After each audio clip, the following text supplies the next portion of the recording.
enggak masalah. Itu kitabnya mereka, kitabnya kami, kitabnya kami. Izin Kan bang, begitu. aku pernah baca bang. Oke, kita bahas saja ya kebodohan cara mereka berpikir. Kenapa kita bilang kebodohan cara mereka berpikir? Tidak lain mereka hanya dikekang dengan tokoh tanpa mengabaikan segala ilmu yang pernah dipelajari. Pertanyaan saya yang pertama, mereka sekolah nggak? Itu pertanyaan saya yang pertama ya. Karena nampak kayak nggak sekolah.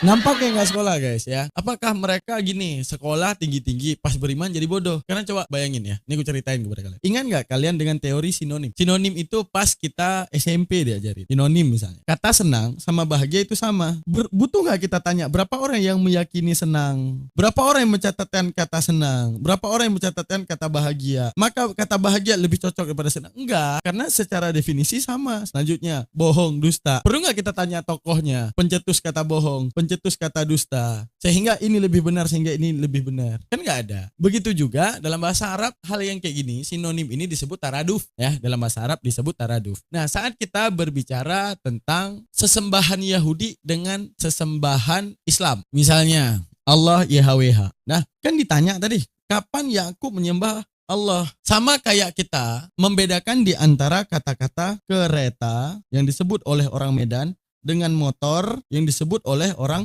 Jakarta. Lalu kita bilang, Ustadz Somad suka naik motor. Lalu orang Medan bilang, wah gila keretanya Ustadz Somad keren banget. Nah, si Mikana kalau berada di posisi ini, sejak kapan Ustadz Somad itu naik kereta? Karena apa? Tidak lain dan tidak bukan dia hanya kejebak di nama, tapi lupa terhadap arti daripada definisi. Sedangkan saat dia membedah definisi, kita cari tahu dulu.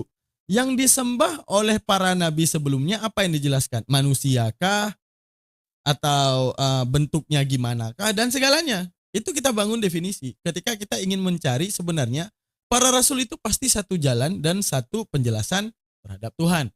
Kita harus mencari para rasul itu nyembah Tuhan dengan definisi apa sih? Misalnya, setuju nggak? Tuhan itu yang mengawali, bukan yang diawali. Maka Tuhan itu tidak boleh adanya kata lahir.